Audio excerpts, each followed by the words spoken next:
Welcome to the third episode of We Are Pioneers, where my mom, Ruth Curtis, and I, Julia Curtis Burns, are hashing out, talking about, remembering family history, family stories from our family. I am the youngest descendant of our family. And my mom is the oldest of her siblings. And so last time we left off in episode 2, we had gotten to the part where Grandfather Perry and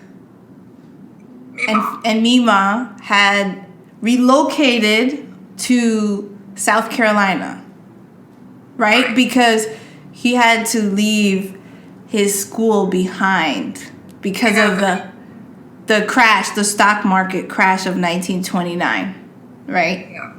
And we had the last episode, we talked all the way from Ruffin James and Marina Jones James, and we talked about Colonel Dawson and how he had distributed land to his two sons, even though they were sons of color, and he was a white ex-soldier, Confederate soldier. And yeah, so we've traced everything up until the point of now, the Perry family getting to South Carolina. And we know on my mom's father's side, my grandfather's side, that his father... Wait, no, I'm getting confused. Your great-grandfather. I'm getting... Wait a minute, my mom's father's side. Never mind, I'm mixed up. There's so many stories. But we know that... No, I'm getting confused. You talking about the princess? No, I'm talking about St. Luke's School. Oh, yeah, that's grandfather. Mima's husband's Father. father founded Right. St. Luke's Church in Tarboro and the school that the kids went to. Right. So I thought, we could talk about a little bit about your mom's childhood and like growing up in South Carolina and her passage from South Carolina to attending college to going to New York City, where she eventually meets your father for the second time. And Okay. we can look at their lives and their journeys up until that point. I don't know if we've touched on Grandfather Curtis's life. Well, we have. We know because it's Princess, right? Yeah, we were on that side. Yes, So we went down. No, that was the first. That was the first day. episode. We traced Princess, our first family known ancestor from the 1700s, through all the way to Grandfather Curtis, who now is in St. Louis, where he has started his medical practice. Right. So we know that at this time, if we're looking at the parallels on the family tree of the time periods that Grandfather Perry's side of the family, Mima's side of the family, who is Susan Mabel James Perry, her side of the family, is now in... Right. Show it again. It's too fast. That's Mima. So that's my mother's mother. That's my mom's mother's mother, my great-grandmother. My mom's grandmother. We know that side of the family is currently in South Carolina. What part? You mean as we were telling the story now? Yes, where we are in the story. Yeah, Columbia, South In Carolina. Columbia, South Carolina. Where Grandfather Perry is now, having left St. Athanasius when it closed. Okay. He is now the principal of the colored schools. Okay. In Columbia, South Carolina. And at the same time, if we're thinking about the similar path, at this time, Grandfather Curtis is in his practice at the Ville, right? in St. Louis, which was a very self-sufficient black community in St. Louis. Right. And it was a black hospital with all Yeah. black doctors. Yeah. Well, I assume they were all black. I don't know. Okay. I haven't read a history of the hospital, but I know that was the black hospital. Homer G. Phillips. Okay. So at this time, we can look at what was going on with the families in the 1930s, right? So we've looked at everything from 1700s, the mid 1800s, to now we're in the 1930s. So what's going on? And you could talk about either side. You could talk about, start with South Carolina. Okay, let's start with South Carolina. So, mother finished high school in Columbia, South Carolina, and went on to Knoxville College in Knoxville, Tennessee, which was a traditionally black school, small traditionally black school. And she studied to be a teacher, but she was also very musical. Mother was always musical, played the piano, and she also apparently could throw a baseball. Do they have a team, a women's team? Well, they used to. I guess they had on the campus. They had games. I don't think she was playing. I'm not sure she played other colleges. I don't know. I don't remember, but I know she said that they said that her throw was always accurate. She had a really accurate throw when they played baseball. That's good. Yeah. So anyway, she loved her time at Knoxville College. It was, that was the height of, the black arts were flourishing. The Negro Renaissance had taken place in Harlem, and that influence and all kinds of interesting things were going on at that time. So what year did she go to Knoxville College? Because she was born in 1913, right? Yeah. So she must. She would have graduated like mid 1930s. Okay, so in the mid 1930s, she graduated. Yeah, maybe like 1933, 34, something. I'm guessing. I'd have to look at one of those yearbooks to really home in on that. You still have one of them, right?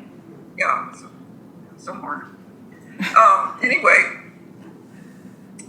so she became a teacher in South Carolina, but the whole structure of things back then was such that for black teachers, teachers of color, whatever, their salaries were so low that they had to room with the families of the children who attended the public school.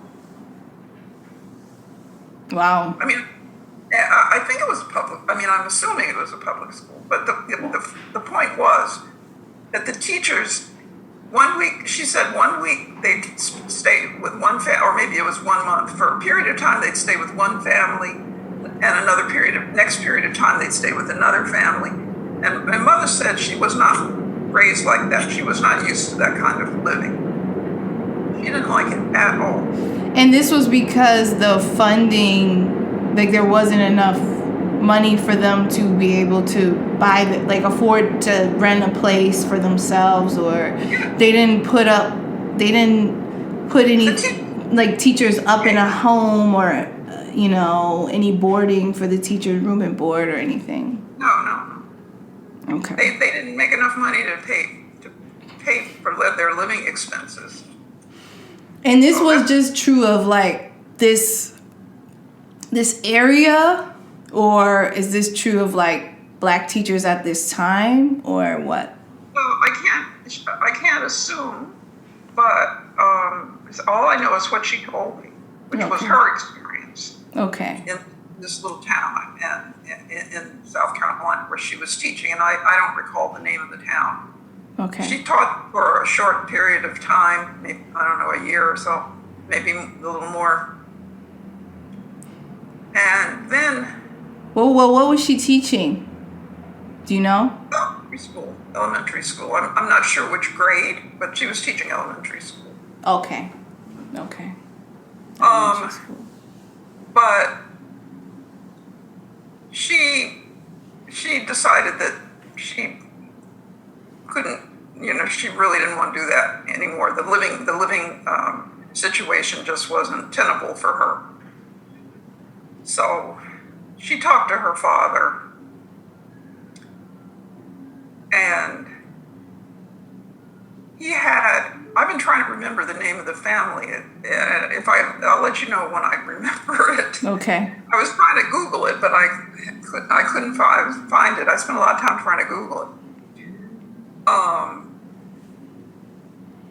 But it was this couple, and they lived in a new apartment complex called the Dunbar Apartments, which were built in Harlem and apparently very nice. They're still there. Yeah. They're still in Harlem now. Right. She stayed with them for a while, and then they were friends of the family. So she was intending to get a teaching job originally, but of course that was right in the middle of the Depression. Mm-hmm. So she was probably way down on the list, of people looking for teaching jobs. Mm-hmm. But she did all kinds of other interesting things. While she was in New York, she worked for A. Philip Randolph, the founder of the Brotherhood of Sleeping Car Porters. Can you tell us what that is? Because I don't think everyone knows what the Brotherhood of Sleeping Car Porters, why it was created, what is it? We don't even know sleeping car porters. I know, but other people might not know. On the train, you could get I forget what you called it, but it was a little room with a bed.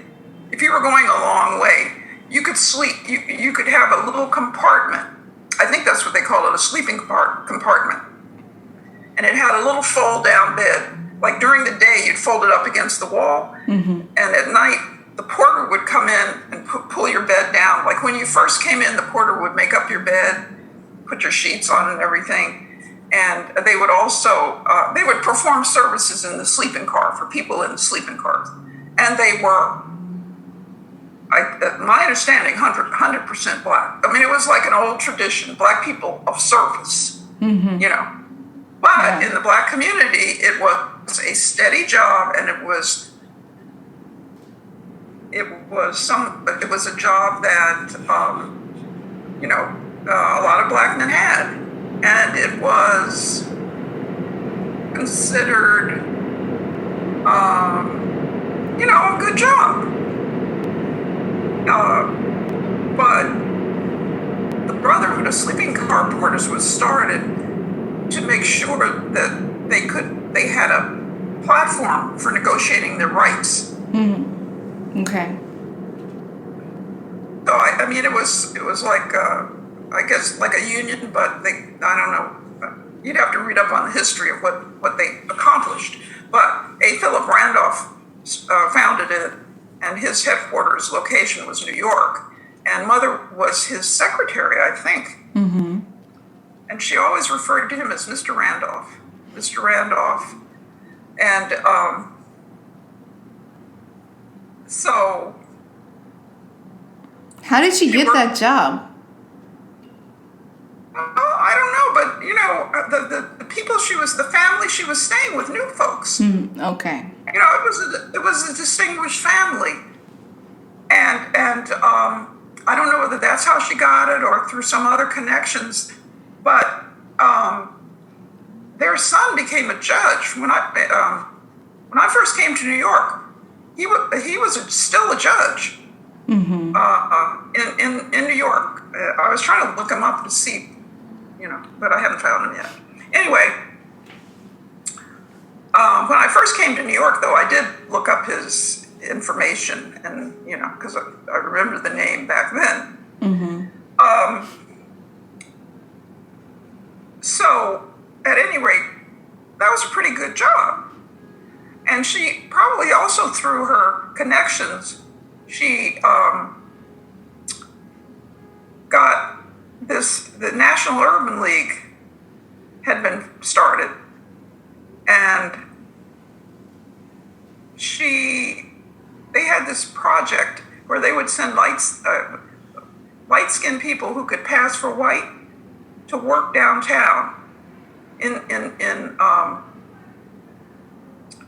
various jobs. Now, I'm not sure how that policy developed, but she was one of the people who did that. Was it to like investigate like how people of color were treated? To like, no. Were they like the eyes of like? No, as she described it, the point was to get black colored people employed downtown, even though the white folks didn't know that colored people were working for them. Okay. So she would describe working for this corset maker somewhere down in the garment district, and watching all these people. She would describe like these were tailor-made corsets for these individuals, and they would be given the corset that was made for them, and they'd go into this little room and try on their corsets and see if they fit right, and the corset maker would make little adjustments and so on and so forth. So she did that for a while. And then she said she did a job at Rockefeller Center, because Rockefeller Center had just recently been built. And she did a secretarial or some sort of administrative job there. And this was through the National Urban League? Yeah. Okay. And she said it was very interesting because she could look out the window, and one day she looked up, because she was up on a high floor, and apparently there was this tennis court on one of the lower floors, the top of the building, was a tennis court. And she looked out, and there was Paul Robeson playing tennis with somebody. And so she also got in her cousin, Moran Weston, who later became rector for 25 years of St. Philip's Episcopal Church, which was one of the earliest black Episcopal churches. On 137th Street? 134th. 34th Street. 134th. Okay. Yeah. Off 7th, I think. That's where I was baptized. Yeah, that's where you were baptized. That's right. Yeah. But he was a young man. He was a young man then, just like my mother was a young woman then. And he was a firebrand in terms of his wanting to get some things done for for black people, for colored people. Now his mother, he was my mother's first cousin. His mother and mother's father, William Augustine,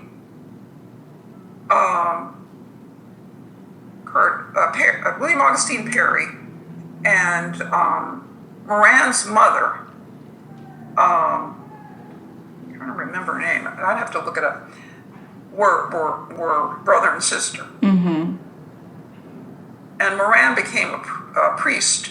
He went to Columbia University. Actually, while mother was here, he was a student at Columbia University. But he was active. He was very active in African American issues. And there's a book about a conference that took place upstate with some of the young leaders, up and coming leaders of the black community, and he's in the picture. Oh wow, Moran Weston. I forgot. I didn't think of that. It's on. I know where I can. It's on the shelf. I'll show it to you at some point. But Okay. That was while he was a student at Columbia. And he got his. Wait, hold on. It broke up. Can you say that again? It broke up. When you said sorry. that was while he was what? was still a student at Columbia. Okay. Because I think he got his PhD at Columbia. Oh, wow. Okay. But what happened was he went to seminary, and they said he was too young to be a priest. See, because he was one of those genius types. He did everything earlier than most students his age. Mm-hmm. So he got his PhD and his minister's studies done when he was still pretty young, and so the church apparently told him he was too young to be a priest to have a church. And my mother said he was really annoyed about that, but he was active. He got involved in Black issues and was active. So they were friends during this time that they were both in New York. Yeah, they were both in New York, and they were relatives, so I'm sure they supported each other in terms of, knowing each other, getting together, talking like that. Mm-hmm. So one of the things that they got involved with was some kind of a fundraiser for African American issues. Mm-hmm. And Mother would say, and I sat right at the table with Eleanor Roosevelt, because Eleanor Roosevelt was very active in African American issues. Yeah. And so this apparently was some kind of a fundraiser that she and Moran Weston were involved with, and Eleanor Roosevelt as well. But you don't know what it was for. No. But, later on in Tuskegee, during the time of the Tuskegee Airmen, Eleanor Roosevelt went down to Tuskegee, out to the airport, and asked one of the flyers to take her up in an airplane. But she was first lady, so she was very active. Cool lady. She was a cool lady. Yeah. I like her. But anyway, to get back to that time with Mother, she was very active in the activities of the Black community in Harlem. And she talked about, like, when we were kids in Tuskegee, we had a piano, and on the piano there was sheet music by Fats Waller. And she also had an album of Fats Waller, but she had seen Fats Waller perform. Can you tell us who's Fats Waller? Fats Waller was one of the prominent jazz musicians, put it this way, the jazz leadership at that time. He played the piano and sang. Yes. And so she had seen Fats Waller perform, because that was really a very active time back then. The Harlem community had all kinds of musical clubs and so on and so forth. They were all run by white people in the background, but the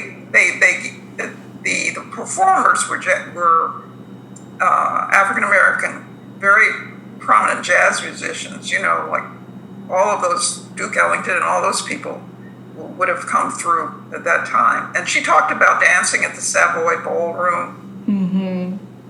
So anyway, she was there during that. That was after the Harlem Renaissance, but still, it was the Harlem Renaissance still resounded in the community. And she did things, and she wanted to go ahead and get an advanced degree. And let's see if I raise that up here. I found a letter. I mean, this is just an example. She kept a lot of letters from her dad and her mom. Oh, yeah. This is the letter you were going to share with us, right? Yeah. But this one is from the Waverly School, South Carolina Congress of Colored Parents and Teachers, Office of the President, at the Waverly School, Columbia, South Carolina. So he was also president of the PTA. I mean, of the Congress of Colored Parents and Teachers is what it said. Congress of Colored Parents and Teachers. The South Carolina Congress of Colored Parents and Teachers. People were very active in So organizing. This is Grandfather Perry writing to Grandma. Grandfather Perry writing to Ruth Augusta Perry. Okay. Mm-hmm. And February 5th, 1937. She was in Boston at one point, and she was taking classes I had forgotten, but she was taking classes at Boston University. She took a course at Harvard. She was living in this boarding house off Harvard Square. Mm-hmm. And this letter says, I received your letter today, letting you pay your tuition in installments. He's talking about Boston University. And he said and he was trying to explain to her there was a penalty if she didn't pay it by the deadline. She'd have to pay $55 instead of $50. Mm-hmm. And he said, read it. I want to hear it. You want to read the whole thing? Okay. No, but you can read some of it. Yeah, no, I was going to read the part where he was giving her advice. Oh, okay. Read that part. Yeah. Because he was asking him about the finances. And he was explaining about, that it's reasonable for the university to charge extra if you're late in paying. So then he says, you do not have to write me again before you straighten out the business. Just go to the bursar, put in your plea without any resentment or show of temper of any kind. Then those people do not owe you anything. On provocation, because Mother did have a temper, on provocation, they will chuck you out and forget you just like that. Now be wise and use your head. You do not have to lose any of your self-respect or let down any of your pride to do that. Boil all you want inside, but keep your head and your outward sweetness at the same time. Keep everybody at BU your friends. You need them. So he's telling her to go to the head man and asking whether she could pay $10 a month. That was it for tuition? Yeah, it was $50 to take this course. Wow. But this was in the what was the date of this letter? February 5th, 1937. No, it was $150. I'm sorry. She apparently, the first payment of $50 was due. So he's telling her, see if you can pay in installments. $10 on February 20th, $30 per month in 3 installments, and so on and so forth. And he said that if you can do that, he says, just sign up for it and I will pay. Whoever made out that card ought to be able to do a better job than was done. But you do not have to tell him that. Apparently she got some kind of warning. It is the messiest thing I ever saw for a business transaction. You must have said something to him that got him all upset and nervous. All that is between you and me, however. I note that you said that you think you did well in all your exams except one. And that one seems to be the most important one in a course such as you are taking. I hope that you did well enough not to be dropped. What you want to concentrate upon, Ruth, is getting through that course creditably so that when you have finished it, you can get a recommendation from BU for a job that will enable you to get all the clothes you want and everything else for that matter. It will not be long now. Never mind about Boston society nor anything else that can wait until you finish your year's work at the graduate school. Keep up your courage and your pluck. June is not far away. Just stick it out bravely. Don't let the idiosyncrasies of anybody get under your skin. You owe nobody up there anything except appreciation and gratitude for all courtesies and kindnesses given you, that you must return graciously. You have made many friends up there. Keep them by your poise and good judgment, especially those at 63 Gorham and at the university. I guess that's where she was living. Oh, okay. And he says, express your kind concern to Mrs. Rose about her illness and say how much we hope that she will soon be all right again. And they had a round robin. I've seen that, but it's not right here in this package. I have it. Oh, you have the round robin? How'd you get it? I say I want to read it. Oh. I have it here. Okay. Well, but that's how they would. Yeah. Can you explain for people? And can you show us the writing of the letter? I want to see the handwriting. Well, his handwriting is only where it says "Daddy." Oh, it's typed. Oh. Yeah, it's typed. Okay, never mind. Yeah. But what's a round robin? It's the family. There'd be a letter updating what everybody was doing. So somebody would send a letter, then somebody else would add their news to the letter and pass it on to the next person, and so on and so forth. So everybody could get the family news. So it's kind of like a chain letter. Not the chain letter is not like, it's like you read it and you pass it on, but it's sort of like that. It's like, so family can be updated and add any about other members and add any news they have, and then just pass it on. So you can see it when you read. Let me see if I can get the letter. Hold on. Okay. Let me see. It's somewhere.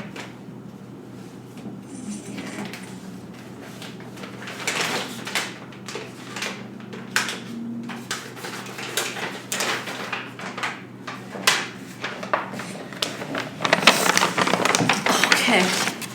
I found it. Okay. Yeah. I have my archive center behind me. Okay, great. Looks. So I have a letter that's it says 1937 from Augustine Perry. It's cut off a little bit, to Miss Ruth A. Perry. And where? Cambridge, Massachusetts. Yeah, so that's when she was living in Cambridge. I have one that's when she was teaching in Florence, South Carolina. Oh, well, read that one. I'm assuming. Read that one. Let's see. This is...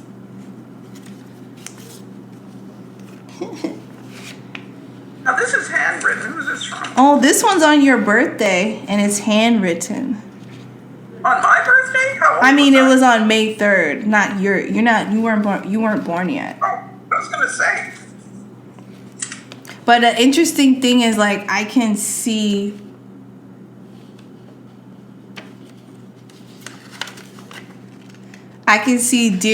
different letters. Yeah. So, like, one says the first page says it says my dear children, and it's written May 3rd, 1937, and I think it says, wait.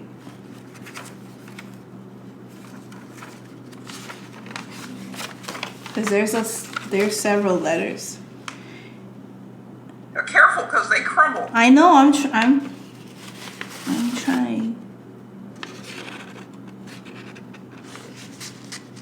Mother.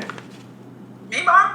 It says, love and take care of your health, Mother. Okay, that's probably me, Mom. Yeah. So this one's from Mima. And she probably sent it to Aunt Mabel and Mother and Uncle What. Yeah. Because there's an individual one for Mabel, and yeah. You want me to read it? Sure. My dear children, Robin came. I guess she's talking about the letter. Yeah, the round robin. Robin came after a long stay from.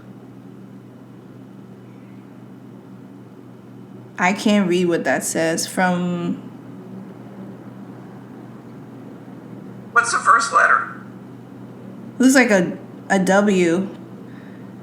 Uh-huh. From W something. Think we are all anxious to see him return to us, but not so anxious to send him on his way. Who's that? I don't know. Okay. I'd have to look at the whole thing. It says, I am grateful to your dad. I'm grateful that your dad is much improved. I am better. I shall have my teeth treated. And that is a long journey. I don't know what that was. She's getting her teeth. Old. Oh. But that was much earlier though. And go ahead. And I believe many of my present aches will be corrected. So I guess she was going to get her teeth pulled or something, because it sounds like she was in. They said 44 when she had all her teeth pulled. Well, I don't know. At any rate, it says on the back up there, it says BU, so it must have been the time when Mother was at BU.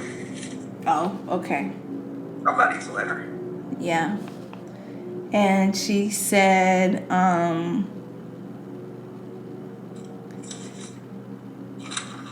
Mabel, you know I am very anxious about your health. How Harold is in a position to give you the proper advice. Please obey. It should be easy to go to bed after making as you do. You remember I told you to do that when I went there. Things are different now, and it is easier for you to do it. Take care of your health. You can move pretty.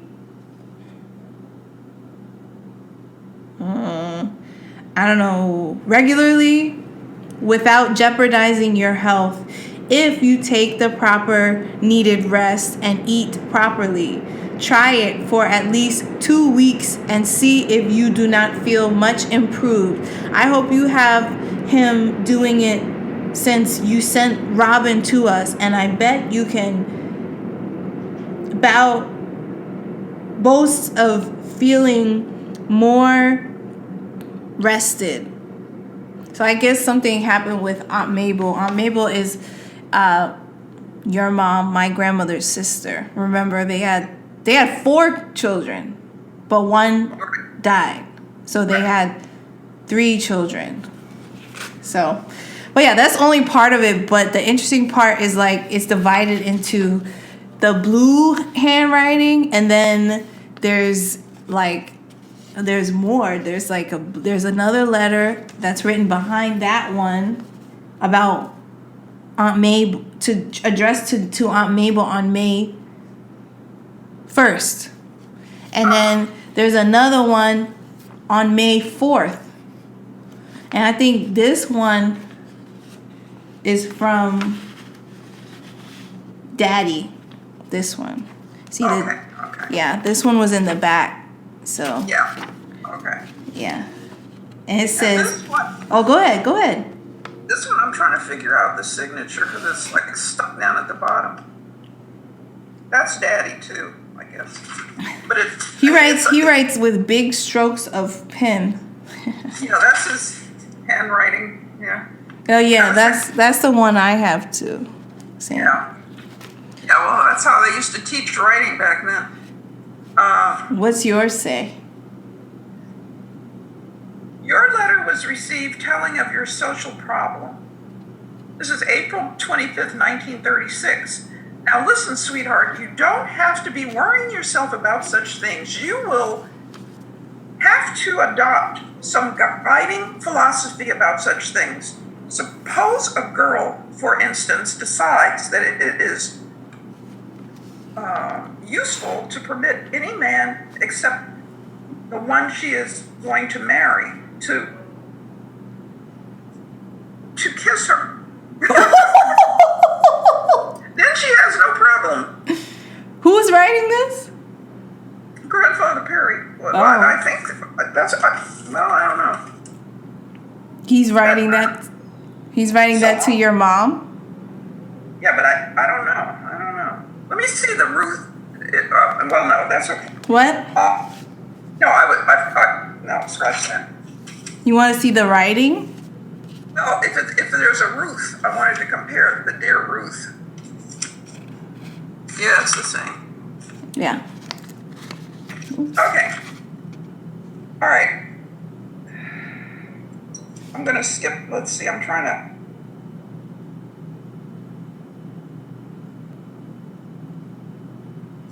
He's talking. Oh, goodness.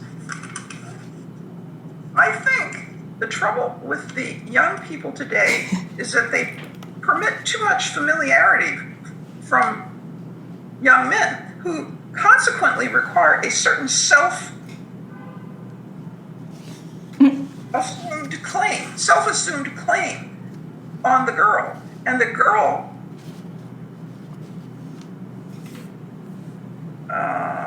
something about jealousy. Oh. Well, she must have, I don't know, something made her mad, some kind of thing. Well, mine's. Yeah, go ahead. No, tell Oh, me. he was giving her. Oh, wait a minute. Oh, what? And we can't see your face. There we sorry. go. Mama says the proper thing for you to do is to invite Oren to come by here, or Florence, on a weekend to see you before you're going to visit Tuskegee to see him. Who? Oh, I get it. That's because they want them to see your dad, my grandfather, before they get married. Right? Yeah, to visit, yeah. What does he say? Read it again. Mama says the proper thing for you to do is to invite Oren. Cousin Oren? No. Somebody named Oren. I don't know. Somebody else she knew, I guess. To come by here or Florence on a weekend to see you before you're going down to visit Tuskegee to see him. I agree with her. Just say your work did not. No, just thank him and without explanation, write him to send a weekend with us. Say I told you it is my wish. So they're trying to straighten something out. Maybe this was somebody she was seeing, but she's also seeing Daddy. I don't know. Well, mine is, so I like this. Their letters were about, when were people talking over the phone regularly? What years would that happen? That people start talking and calling each other? Telephones? Yeah, like in their homes, like. I mean, people had telephones, but I don't know whether everybody had a telephone. So the letter was. Still writing letters, Yeah. People were still writing letters, so. Yeah.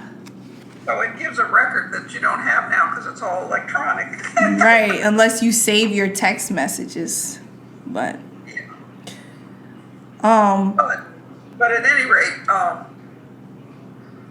Yeah. so mother, that just gave a little taste. She went to Boston, and she wanted to get a master's degree, and so she attended Boston University, but I don't think she ever got the master's. She didn't quite finish. She didn't finish. Yeah, she didn't quite finish. Yeah. Because that was 1937, and she got married. 1940, I think. Wait a minute. And this looks like 1939. This one. The round robin. It says this specific letter is from 1939, and it's still talking about funds. Yeah. Yeah. Okay, they were married June 14th. And I remember that. And it's 1940. That looks like a 1941. Let's see the article.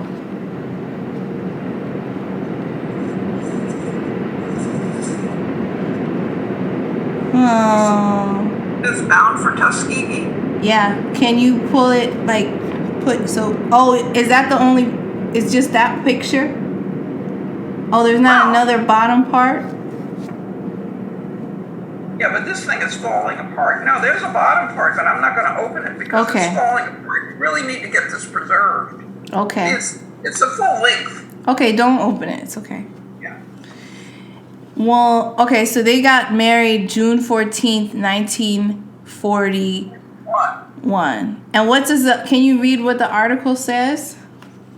Mr. and Mrs. William Childs Curtis. This was a St. Louis American. That was the black newspaper in St. Louis, because every big city had a black newspaper, like the Amsterdam News, the Chicago Defender, etc. Okay, Mr. and Mrs. William Childs Curtis, caught by the cameraman as they left All Saints Episcopal Church following their marriage Saturday morning. The bride is the daughter of the late W. Augustine Perry, former Allen University faculty member. Allen University was also, I think, in Columbia, and he taught there too. Mm-hmm. And Mrs. Susan Perry, who had been residing with her sister, Mrs. Mabel Thornell. I think with mother's sister. That's what they okay. meant. Mm-hmm. While doing field work as a student at the Atlanta School of Social Work. Okay, see, she also did that. She went to the Atlanta, after the BU thing, she went down to the Atlanta School of Social Work and took a course, and that's where she took a class with W.E.B. Du Bois at Atlanta University at the School of Social Work, because she used to talk about Dr. Du Bois. The groom is the son of Dr. and Mrs. W.P. Curtis, 4215 Finney Avenue, Finney. Oh, they say the address? Wow. Yeah. The couple left for a short honeymoon at the home of the groom's maternal aunt and uncle. Listen, Bishop and Mrs. J.A. Bray in Chicago. So they had their honeymoon in Chicago at the home of grandfather's aunt and uncle? Yeah. And that would have been his mother. That's Julia Childs, his mother, Julia Childs Curtis's sister, I guess, who was married to Bishop J.A. Bray in Chicago. And I think Bishop Bray, I've heard that name before. You could do a little research on that. Okay. But at any rate, before going to Tuskegee Institute, where Curtis is head of the Department of Electrical Engineering. So that was the wedding announcement on the front page of. And what date? When was that published in that paper? That was June 19th, 1941. Can you just show it one more time so we can see?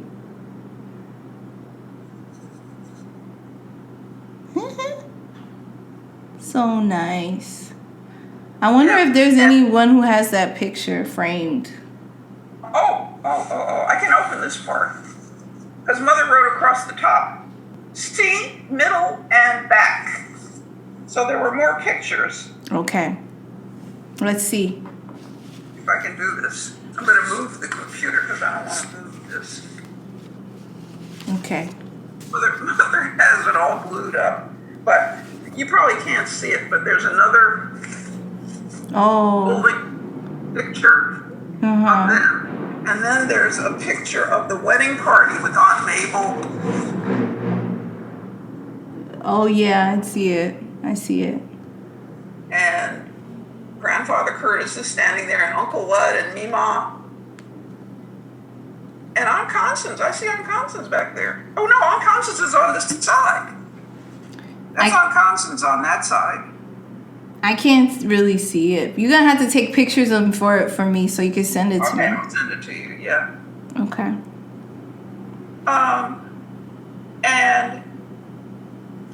And then there's another article in here that says, oh, this is the St. Louis Argus. This is another paper. Apparently there was another black paper called the St. Louis Argus. Published June 20th, 1941. Miss Ruth Perry becomes bride of William Curtis. Miss Ruth A. Perry, daughter of Mrs. William Augustine Perry of 40... No, that's... What? Oh, so she was staying with Aunt Mabel. Okay. 4201 Aldine Avenue, St. Louis, formerly of Columbia, South Carolina, where the late Mr. Perry was a noted Southern educator, became the bride of Mr. William Childs Curtis, son of Dr. and Mrs. W.P. Curtis of St. Louis, on June 14th at All Saints Episcopal Church. They have everything in here. The Reverend B.R. Clark performed the ceremony in a setting of palms, white lilies, and let's see. Let me just move on here. The wedding was attended by members of the family and a few friends. Miss Perry gave her daughter in marriage. The bride wore a white... I still have the wedding dress, you know. What? In that box right there by the bathroom. I still have the wedding dress. What box by the bathroom? Up on top of that white cabinet where the... Oh my gosh, you never showed that to me. Yes, I did. No. Okay, well, it's there. Okay. The bride wore a white file taffeta gown designed with a sweetheart neckline. They're talking in Chantilly lace, etc., etc. I want to hear the details. Okay. With a sweetheart neckline. All right, let me turn the light on because this is so faded. Okay. I'm trying to keep it safe here. That doesn't make it any better. Okay. The bride wore a white file taffeta gown designed with a sweetheart neckline, torso-fitted bodice, and elbow-length sleeves, Chantilly laced, edged the neckline, and something about the full skirt ended in a medium train. With the gown was worn a fingertip veil of illusion held in place by a coronet of fresh, kind of flower. Okay. The bride's bouquet, boy, they go on and on. The bride's bouquet, but I can't see that because it's in a fold. The bride's attendants were her sister, Mrs. Harold Thornell, matron of honor, who wore embossed mousseline de soie of powder blue and carried a bouquet of yellow roses and dark blue delphinium. Oh.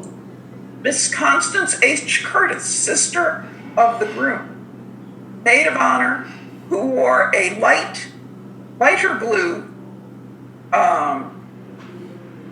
something or other, I can't see, it's on a fold, carried a bouquet of blue delphinium and yellow roses. Mrs. Perry, the bride's mother, wore a dusty pink chiffon dress with a large navy blue hat trimmed with roses. Okay. Yes. And her other accessories were of navy blue. Mrs. Curtis, the groom's mother, wore dusty pink chiffon with a large white hat and other white accessories. Both wore a corsage of gardenias. The bride was escorted down the aisle by her brother, Ludwall Perry, and the groom's best man was Sanford Robinson. Oh yeah, that was one of Daddy's buddies. Okay. Sanford Robinson III. The ushers were Richard and Raymond Kaiser, the bride's cousin, Mrs. Catherine Weston, cousin Catherine. Oh, that's Miranda Weston's sister. She was blind. She lived in St. Louis. She was blind? Yeah, as I remember, cousin Catherine was blind. I don't know if that was later in life, but I know she was described as blind. Oh. When I was a kid. She was, when I was a kid. Cousin Catherine sang verses of the hymn, O Perfect Love, before and after the blessing, and Mr. C. Spencer Tokus was organist for the ceremony. After the wedding, the guests and wedding party were served with a wedding breakfast. Oh, a breakfast? Yeah, at Armstrong's Tea Room, where the same floral decorations described for the church adorned the reception room. The bride's table was covered with a lace cloth and decorated with a pastel-colored wedding cake and trailing smilax. Smilax extended the length of the three guest tables.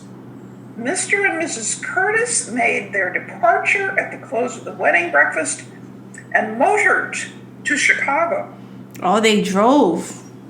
Yeah, for a brief honeymoon. At the end of the week, they will make their home at Tuskegee Institute, Alabama. The bride is a graduate of Knoxville College, Knoxville, Tennessee, majoring in English and music. Oh, okay. Oh, she majored in English and music. Uh-huh.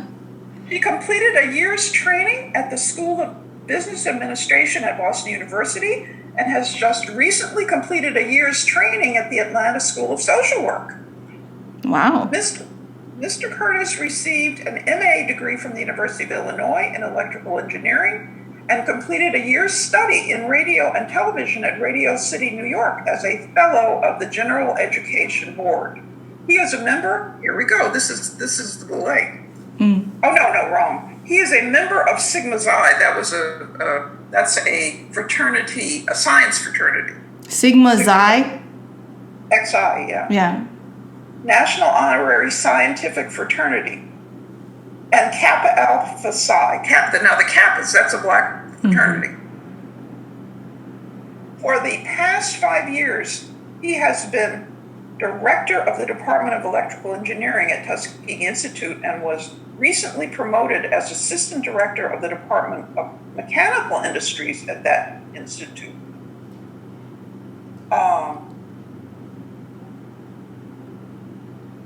So that's it. That's cool. That's a good...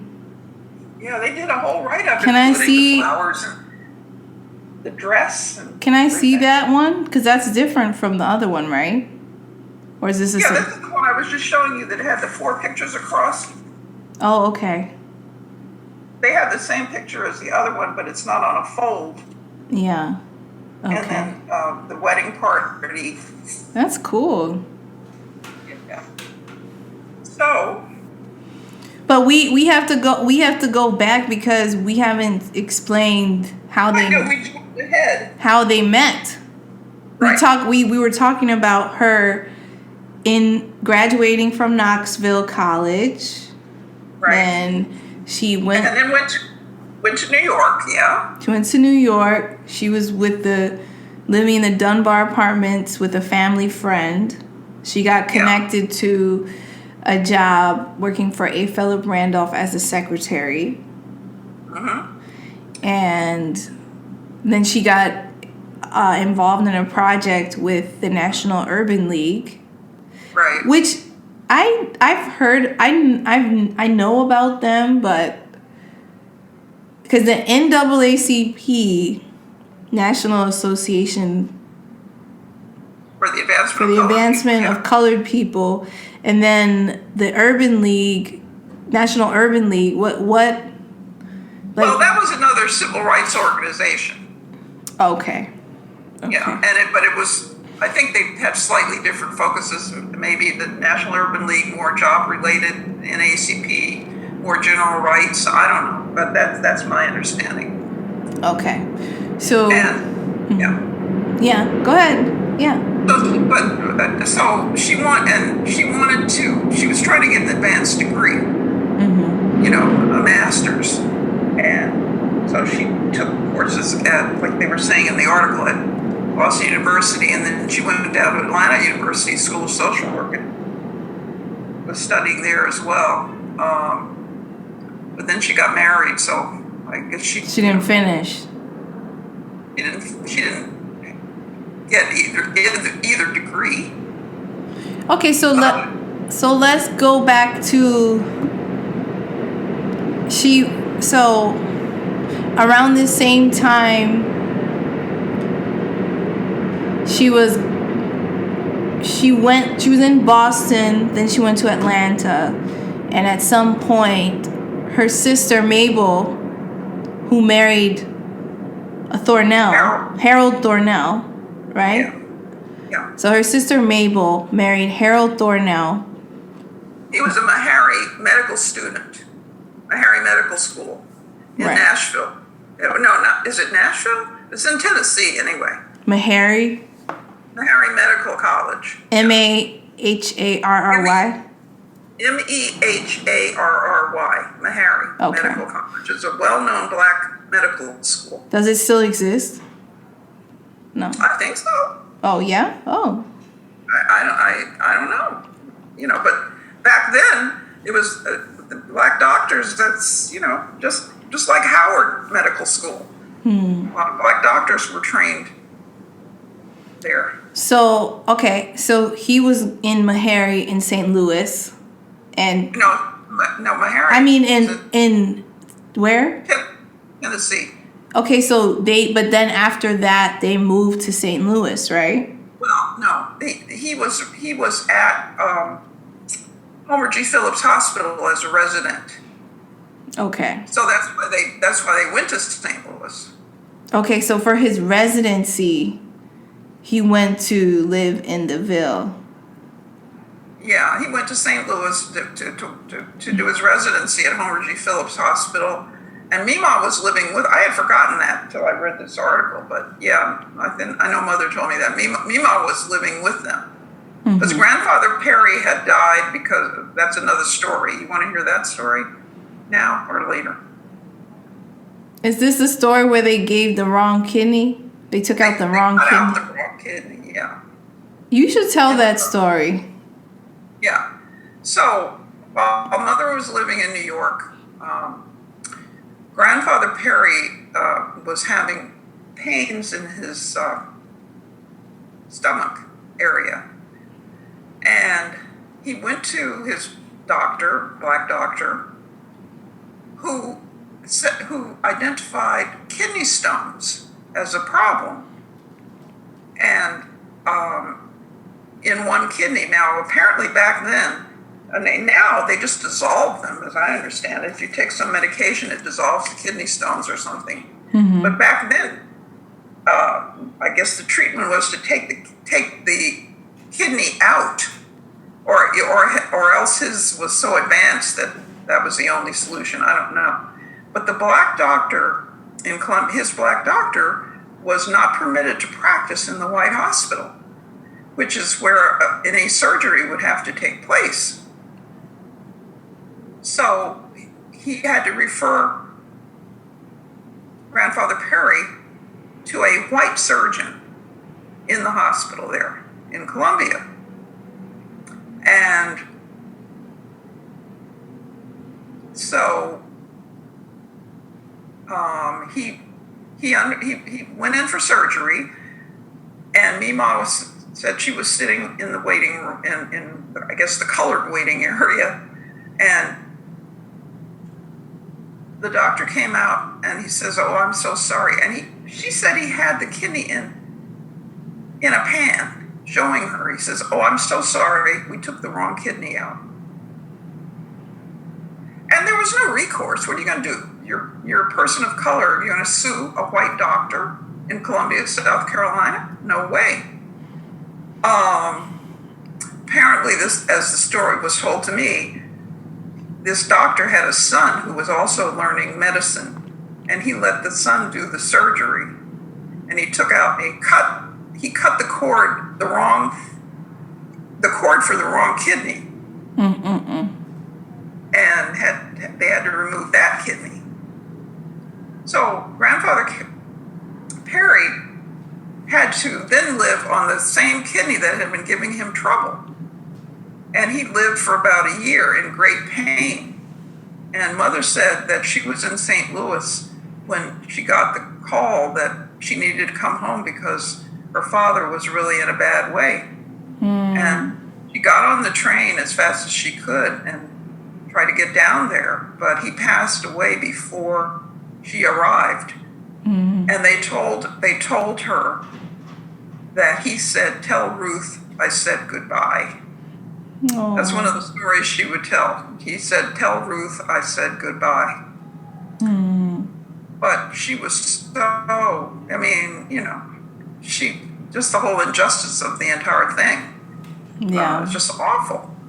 And she also would tell the story that one day when she was back in New York and she was sleeping, she woke up in the middle of the night and he was standing at the foot of her bed and he smiled at her as though he were okay. And then she felt better. I love that. That's beautiful. Yeah, it is. It is. She said it was great comfort that he was okay. Yeah. She would tell that story all the time. And she would tell you that as a little kid. Yeah. And so after Grandfather Perry died, there was no reason for Mima to stay in Columbia. So she moved to St. Louis to be with Aunt Mabel and Uncle Harold, Okay. Since they were living there. And so that's why they had a party. Oh yeah, well, let me. Mother went down there to visit. And Dr. Curtis, William Parrish Curtis, Dr. Curtis, his family had a party, and Aunt Mabel and Uncle Harold were invited, and she went along with them. And she said that she met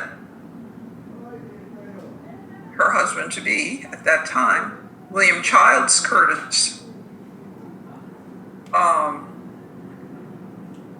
and he had the most beautiful amber eyes, she said. She remembered those beautiful amber eyes. So she went back to New York. But wait. Didn't they have a first dance or something? They were dancing. They danced. Yeah, they danced. I mean, at this party, I guess they had music and people were, a little dancing. Because it was like one of those big, they would call it, it wasn't a brownstone because they didn't have brownstones, but it was a city house. And Grandfather Curtis's office was in the front of the house on one side, because it had one of those stairways with a porch, and then it had a bay window sticking out next to the porch, and that's where his office was. So, but when you entered the house, you could go straight past the door to the office and into the house, and it was 3 stories, as I recall, because I stayed there one time. And And he hosted parties. He hosted parties for all the medical black elite in that area, right? well, I mean, that's what the party was, apparently. Mm-hmm. It was it was a gathering. I mean, I don't know. She didn't give it great detail. She just said that's where she met. It was at their house, and that's how she met Daddy. Right. And then when she went back to New York, Yeah, right? she went back to New York. Daddy, in the summertime,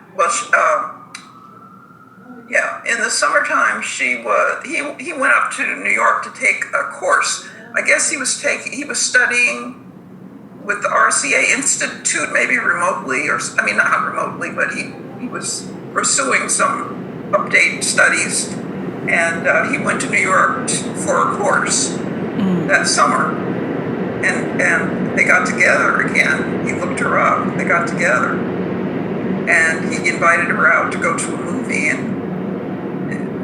which is still there. The building is still there on 116th, around the corner on 116th Street, but now it's a church. Corinthians? Corinthian Baptist Church, last time I looked. But it was a theater at that time. It was a movie theater at that time, yeah.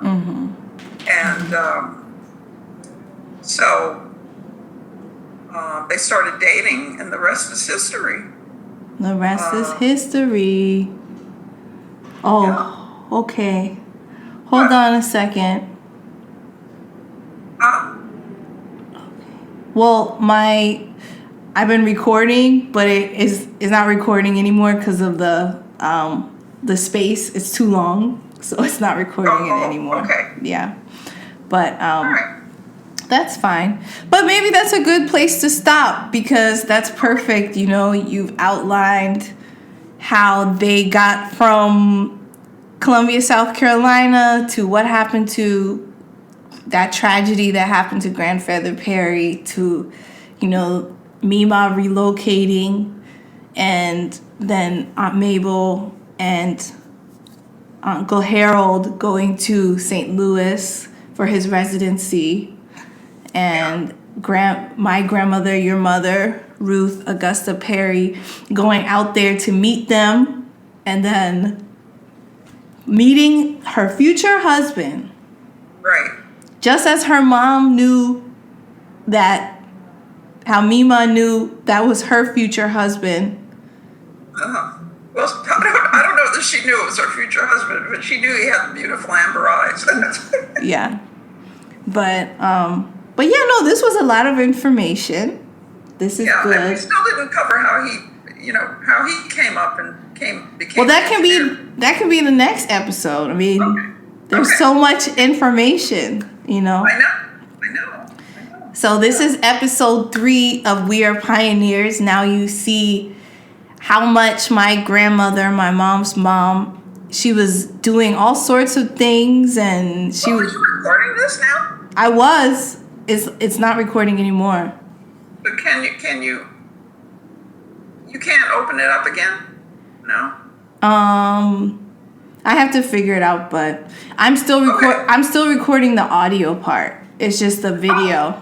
Yeah. Well, it's just the video that's not. Oh, okay, keep going then. Yeah. So yeah. But next episode we can talk about how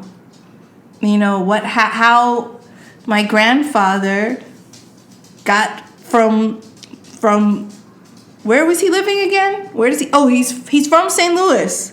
So how did he grow up in St. Louis, and what was his life like? And we can talk about that up until the point of them meeting and getting married and going to Tuskegee. Well, her joining him in Tuskegee. Yeah. Okay. And then we can talk about your life. And yeah, we'll keep going through the different things. But this was fun. It was fun to review the letters and all of that. And I look forward to the next recording. Thank you for joining us. And yeah. Okay. All right, Zuni. Keep up the good work. Okay, Mom. I'll call you after. Okay? Okay. Okay. All right. Love you. Bye. Love you. Bye. Bye.